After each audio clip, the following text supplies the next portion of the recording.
यह कहानी एक सुंदर लोककथा की तरह है जिसमें रहस्य, डर और अंत में मुक्ति का संदेश भी छिपा हुआ है। इसे और प्रभावशाली व रोमांचक बनाने के लिए अगर आप चाहें तो इसमें कुछ विस्तार और भावनात्मक गहराई जोड़ी जा सकती है। उदाहरण के तौर पर रोहिणी की आत्मा, गांव की रहस्यमय कहानी।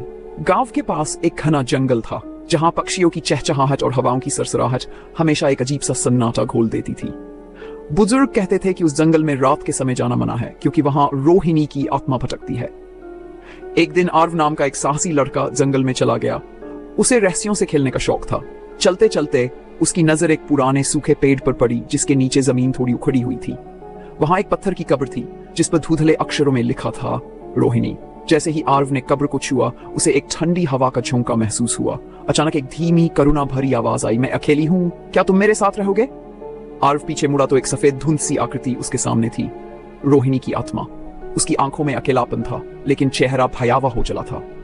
आर्व घबरा गया। उसने दौड़ने की कोशिश की लेकिन ऐसा लगा जैसे पैरों में जंजीरें पड़ गई हों। रोहिणी बोली, तुमने मुझे जगा दिया है, अब मैं तुम्हें कभी नहीं जाने दूंगी।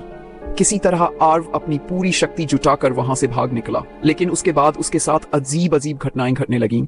आईने में परछाइयां दिखना, रात को किसी के रोने की आवाजें आना और सपनों में रोहिणी का चेहरा दिखना। बुजुर्गों ने बताया कि रोहिणी कभी गांव की एक साध्वी थी जिसे जंगल में धोखा देकर मार दिया गया था। उसकी आत्मा अब भी न्याय और साथी की तलाश में भटक रही थी। आर्व ने आत्मा को शांति देने का तरीका ढूंढा। उसने रोहिणी के लिए उसी पेड़ के पास एक दीपक जलाया, मंत्रों के साथ उसकी आत्मा की मुक्ति के लिए प्रार्थना की और एक छोटी सी समाधि बनाई। धीरे धीरे घटनाएं रुक गई। गांव ने उस स्थान को एक पवित्र स्थल घोषित किया और वहां जाना बंद कर दिया। अब लोग कहते हैं जो आत्मा भटक रही थी उसे शांति मिल गई है, लेकिन जंगल अब भी उसकी कहानी कहता है, हवा की सरसराहट में और रात की खामोशी में। अगर आप चाहें मैं इस कहानी को कविता या नाटक के रूप में भी डाल सकता हूं या इसे एक डरावनी श्रृंखला की शुरुआत भी बना सकते हैं।